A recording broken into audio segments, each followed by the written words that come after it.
Εγώ μωρέ κοπέλια για να ξυπνήσω το πρωί, αν δεν έχω ζόρες και θέλω να προλάβω κάτι της, πρέπει να πιω τον καφέ μου το βαρύ, να κάνω το τσιγάρο μου το βαρύ και επειδή καπνίζω πολύ, που πάνε να φυτέψω λέει τον καπνό να μην τον αγοράζω.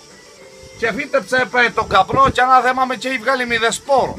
Και πόης μου λέει ο ανιψιός μου μπάρμπα, αφού θέλεις βαρύ καφέ να σου πάρω εγώ εκείνο τον εξπρίξω. Να τον εφιάλεις σαν μοναχό σου, να σε ξεπρίζει, να σε ξεξυπνά. Αλλά μου λέει τώρα πίνει σε μικρό ποτηράκι με μικρό καλιαμάκι. Εγώ ποτηράκι έχω μόνο του ελληνικού.